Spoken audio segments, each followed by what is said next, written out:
படகு வந்து தொழிலுக்கு போகாததுனால நம்ம ஊரில் ஒரு சில மக்கள் என்ன பண்ணுறாங்கன்னா, கறிக்கு மீன் இல்லாமல் ஆற்றுல வந்து மீன் பிடிக்கிறவங்க தான். அதில் இந்த மக்களில் நானும் ஒருத்தன். இந்த மீன்களை வந்து சாலா மீன்களை எப்படி பிடிக்கிறோன்றதை இந்த வீடியோ வந்து ஃபுல்லாக பாருங்கள். ஆற்றுல மீன் பிடிக்கிறதுக்கு இதுதான் தேவையான வேலை. பார்த்துக்க, ஆற்றுல மீன் பிடி எக்ஸ்பர்ட் இவர் தான். இப்போ வரப்போட வீடியோவில் நம்ம எப்படி மீன் பிடிக்கிறோன்றதை பார்ப்போம்.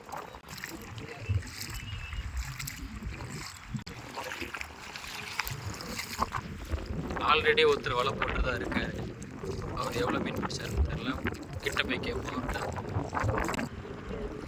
ஒரு துரதிர்ஷ்டமான ஒரு நிகழ்வு. ஏற்கனவே வலை போட்டவர்கிட்ட கேட்டோன்னா இங்கே ஒரு மீனுமே இல்லைன்னு சொல்லிட்டாரு. அதனால் நம்ம வேறு இடத்த தேடி தான் போயிட்டுருக்கிறோம். அந்த இடத்துக்கு போயிட்டு அங்கே எப்படி மீன் கிடைக்குமா என்னன்னு சரி இப்போ எடுத்துகிட்டு உங்களுக்கு தெரிவிக்கிறோம். இவர் தான் வலை போடுற எக்ஸ்பர்ட்.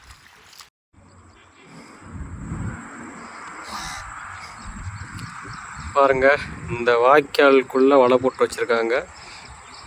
இந்த புதருக்கு இடையில இருக்க மீன்களோ நண்டுகளோ இந்த வலையில் வந்து போடுறதுக்காண்டி வச்சுருக்காங்க. இது வந்து ஒரு பெரிய ஆறு சொல்ல முடியாது, இது வந்து ஒரு வாய்க்கா தான். ஆறுகளோட தண்ணி இதில் வந்து இருக்குது. அதை வச்சு தான் இங்கே மீன்களும் உள்ளே வந்திருக்குன்ற கணக்கில் தான் இங்கே வலை போடுறாங்க. ஏற்கனவே நம்ம 4-5 இடத்த மாற்றி வலை போட்டு பார்த்துட்டோம், எங்கேயுமே மீன் கிடைக்கல. இப்போ கடைசியாக இந்த இடத்துக்கு வந்திருக்கோம். பொதுவாகவே மீன்கள் வந்து இந்த வாய்க்கால் நிறையா போடுறதுக்கு வாய்ப்பு இருக்குது. மீன்களை தாண்டி நண்டுகள் நிறையா குடிக்கல்லி வச்சுருக்கோம். அதை கணக்கு பண்ணி தான் இவங்க வலையை போட்டிருக்காங்க. பாதி வலை தான் போட முடிஞ்சுது, ஏன்னா அதோட லென்த் ரொம்ப சின்னதாக பாதி வலை தான் போட முடிஞ்சிருக்கு. போட்டு பார்த்துருக்காங்க மீன் வருதா இல்லைன்னு சொல்லிட்டு. மீன்கள் நண்டுகளை தாண்டி இந்த இடத்துல பாம்புகளும் அதிகமாக இருக்கும். பாருங்க, பாம்பு தான் இருக்குன்னு அவர் கையை காட்டுறாரு. பாம்புகள் அதிகமாக இருக்குது. ஏற்கனவே நம்ம அங்கே வலை விடும்போது ஒரு பாம்பு மாட்டுனுச்சு. அது தண்ணி பாம்பு சொல்லுவாங்க. அதுவும் விஷமும் அதிகம் உள்ள பாம்பு தான். அதை எடுத்து போட்டாச்சு. இந்த இடத்துல அதிகமாக பாம்பு இருக்கிறதுக்கு வாய்ப்பு இருக்குது. சொல்லப்போனால் நல்ல பாம்புகளே இங்கே இருக்கிறதுக்கு வாய்ப்பு அதிகம் இருக்குது.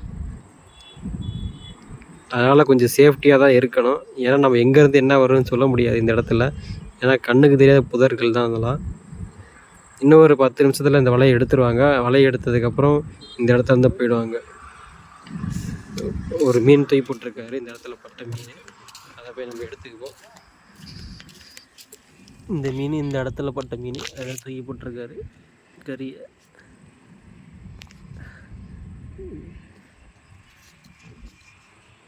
இங்கே பாருங்கள், இந்த சின்ன ஆற்றுலேயே பாருங்கள் எவ்வளோ ஆழம் இருக்குது பாருங்கள். ஒரு ஆளே உள்ளே போகிற லெவலுக்கு இங்கே ஆழம் இருக்குது. சொல்லப்போனால் இது மழை தண்ணி வந்த குட்டை தான். அதனால் எங்கேயுமே குட்டை இருக்குன்னு சொல்லிட்டு உள்ளே போயிடாதீங்க. இது ரொம்ப ஆழம் இருந்தது.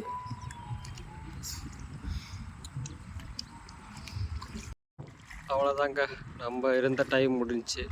திருப்பி வலையை எடுக்க போகிறோம். இந்த வலையை எடுத்ததில் என்ன மீன் இருக்குன்னு தெரில. இருக்கிற மீனை எடுத்து நம்ம வீட்டுக்கு போக வேண்டியதான். இந்த இடத்துல கொஞ்சம் ஆழம் அதிகனால தான் அவர் அப்படி போகிறாரு.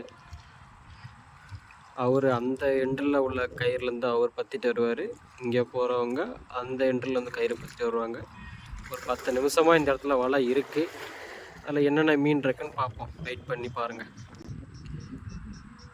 இந்த இடத்துல இருந்து இவங்க பற்றிக்கிட்டு வராங்க.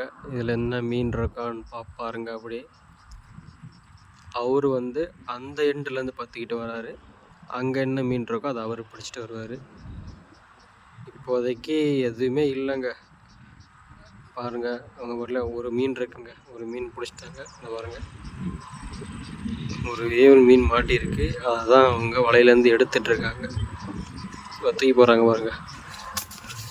பாருங்கள், மீனை பிடிச்சி நான் இங்கே பட்ட மீன் துடிக்குது பாருங்கள்.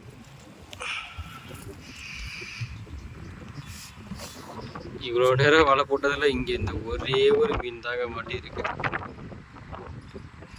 அவ்வளோதாங்க, இன்றைக்கி வந்த நம்மளோட உடல் உழைப்பும் வேஸ்ட்டு, நம்மளோட மணியும் வேஸ்ட்டுங்க. அவ்வளோதாங்க, வீட்டுக்கு போக வேண்டியதாங்க. அந்த எண்டுலேருந்து அவர் பற்றிக்கிட்டு இருக்காரு.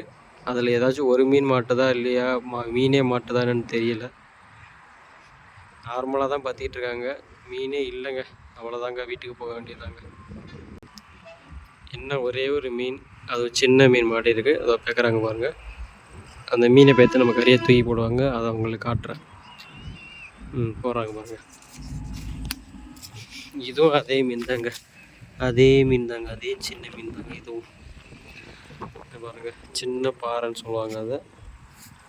அவ்வளோதான், வலையை பற்றி முடிச்சிட்டாங்க.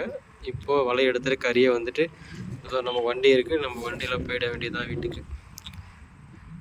இதை மாதிரி ஒரு அடுத்த வீடியோவில் உங்களை சந்திக்கிறேன். அது வரைக்கும் நம்ம வீடியோவை லைக் பண்ணுங்கள், நம்ம சேனலை சப்ஸ்கிரைப் பண்ணுங்க. இதை மாதிரி நீங்கள் கொடுக்குற சப்போர்ட்டில் தான் நாங்கள் மேலும் வீடியோ போகிறது எங்களுக்கு ரொம்ப உறுதுணையாக இருக்கும். பாய்ங்க, அடுத்த வீடியோவில் சந்திப்போம்.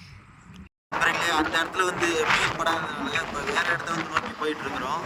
இது வந்து எந்த இடம்னு கேட்டிங்கன்னா பாபா கோவில் கடுவையாருன்னு சொல்லுவாங்க. அந்த ஆற்றுக்கு வந்து போயிட்டுருக்குறோம் இப்போ.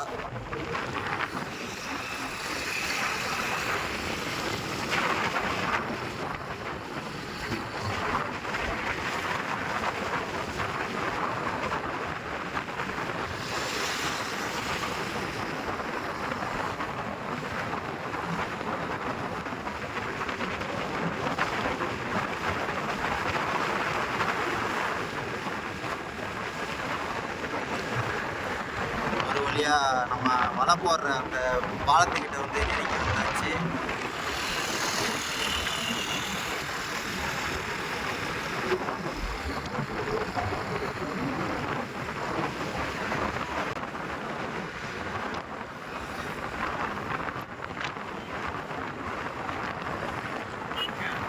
வலை போட்டுட்டு இருக்காரு.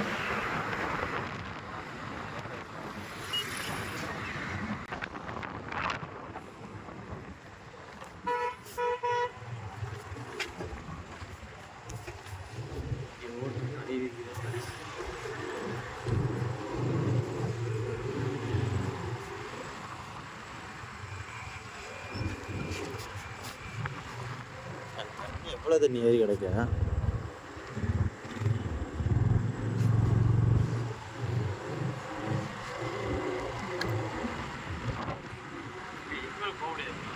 போகலாம், இல்லை அந்த கடைசி வரைக்கும் போகணும் வண்டி எடுத்துட்டு.